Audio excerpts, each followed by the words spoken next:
America's North Woods border region.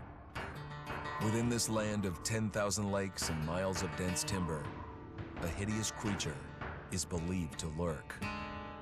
The North Woods is probably one of the last frontiers in America. There's still a lot of places in this area that hasn't been set foot by man. Monsters and mysteries exist here because it is remote. Up in the North Woods, winters are long. In times of biting cold and isolation, a devouring monster is believed to come forth. It's terrorized native people for generations. Growing up, I was told, like, don't go outside, the Wendigo will get you.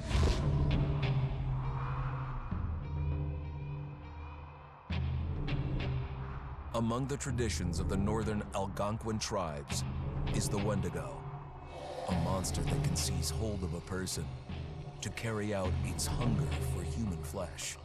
Many Native Americans fear even talking about this Wendigo, and even the mention of the name will let the Wendigo find out where you are, and it will open you up to be possessed by this Wendigo. The most famous case of a Wendigo possession took place in 1879 in the deep woods outside of Edmonton, Alberta. Swift Runner, a Cree Indian, was a trapper and a guide. He had left town the previous autumn with his wife, 6 children, and his mother. But when Swift Runner returned in spring, he was alone. Swift Runner came into a nearby village telling this heartbreaking tale. I had to watch them starve to death. Of his family being killed by starvation, and that he was the only survivor. My whole family gone.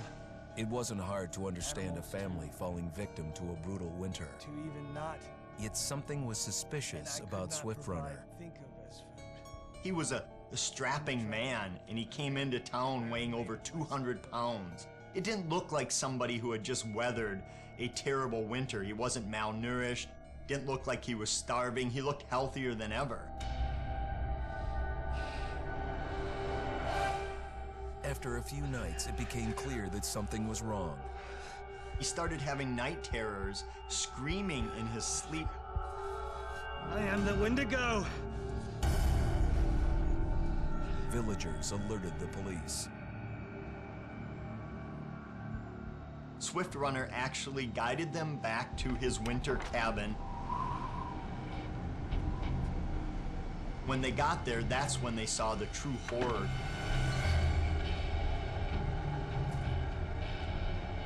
Human skulls were scattered around, many bones, some of which had been snapped in half, and the marrow inside had been drained. They had never seen anything like it. Swift Runner had killed his entire family, shooting them, hitting them with an axe, strangling, and then eating most of their bodies.